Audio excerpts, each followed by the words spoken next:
Ngayong hapon, karon atong istoryahan ang simple distillation, dili. Atong istoryahan ang steam distillation, pero sa dili pa na. Ato sa ning tubago ng pangutana. Ano dituod kasagara nga ang mga tao nga go-work sa laboratory kay naa sila lab coat or lab apron. Ang purpose ana niya is for safety para dili sila kanabitong malagsikan sa mga unsang mga liquid or unsang mga butang diya sa laboratory papadulong diretso sa ilaha. Ug ikaduha, kasagara moingon ko sa akong hunahuna nga gasuot mi ani kaning lab coat tungod kay meaning ani na ami responsibilidad, na ami gitawag nga katungod para nga mag-perform o maghimo sa unsay gipahimo sa amoa. Kung sa mga estudyante pod, para pod nga sa ilang protection dayon, para pod sa ilang mahimo nga perception nga sila responsable sa ilang gahimuon sulod sa laboratory. So ang atong lab coat or ang atong lab gown dili lang ni siya para sa safety. Ani siya bugat nga meaning. Kung ako ang pasultion, ang meaning again is you are responsible of what you are doing in the lab. Karon balik ta sa istorya sa simple distillation, dili sa steam distillation. Tungod kay ang setup na pod kulang pa man, wala pa man diha ang uban nato nga materyales, dapat mag-improvise ta. So kini akong ginahimo, nagkuha ta og kaning dako nga rubber stopper and himo na to siya nga taklob sa atong beaker. Ang atong beaker ang mahimo karon nga atong boiling flask.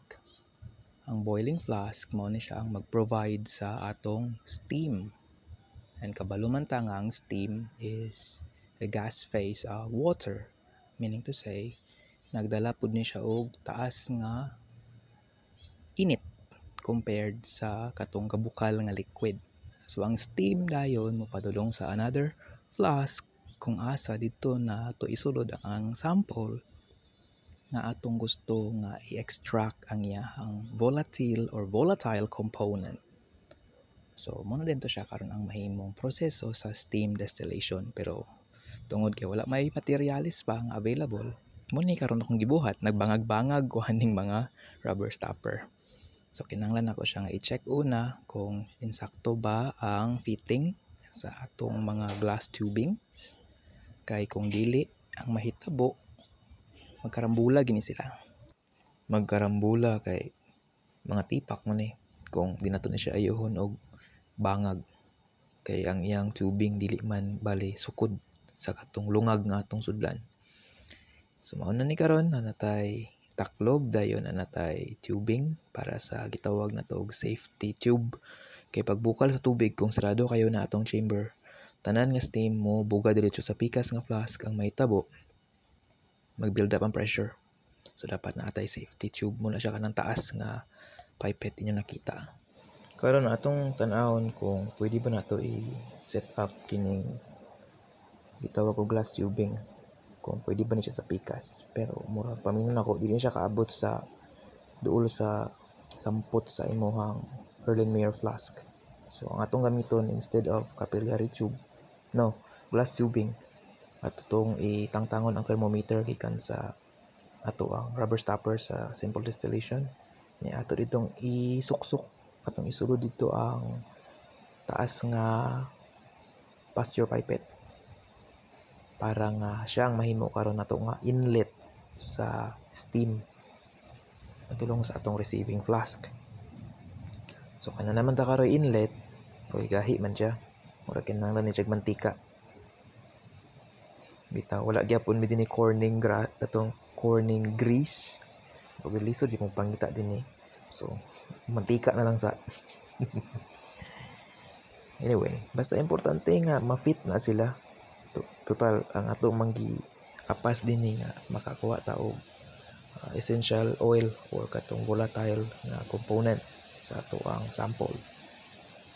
Ikatarin ibe kung pwede pa ni siya nato nga susukan atong luagan gamay ang katong gimo nato nga bangag para nga dili na mabuak ang pipette nasamad ta pero murag alanganin gyud na rigid siya kinahanglan gini siya nga naa siya atong ibutang nga para nga mo suksok ni siya maayo mo sulod gyud siya ato sa ning ibalhin ang atong solution balik din sa atuang sudlanan kay para nga di ni masayang pwede pa ni magamit tubig na lang ra ba ni ato na nang i-reformulate niya para mabalik siya sa katong alcohol solution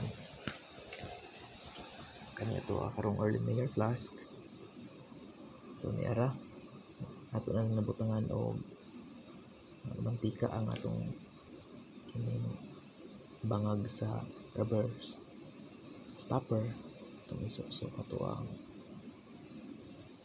katong safety tube butangan nato po siya kamay og foil para dili kayo siya mo lapos matagak sa ilawom sa beaker di siya matipak pod so kanang igo-igo lang pod siya nga makahawid okay so nana ang pag-estimate na to sa ato ang safety tube karon mura man nag-ulan sa gawas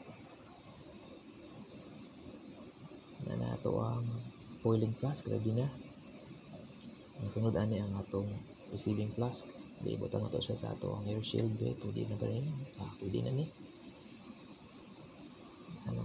ang ato na lang dayong receiving flask okay so atong receiving flask atong iandam ato ang rubber stopper nakasulod na rin dito ang ato ang atong gas inlet dayon katuko na yung gawasanan sa ato ang steam with extracted oil pwede na po siya muna ni karon ang mahimo nga setup okay atong i-estimate ganito siya matagak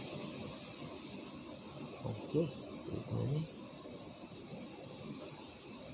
ato ang hose or transfer tube para sa ato ang miniature I would say miniature gamay nga condenser na improvise po so, ang condenser na to again is a beaker na atong sudlan og ice para nga ang atong gas dito mahimo siyang liquid kung ang atong outlet isulod na to sa test tube muna ni siya maghimo pa taan nig balik upat pohon salamat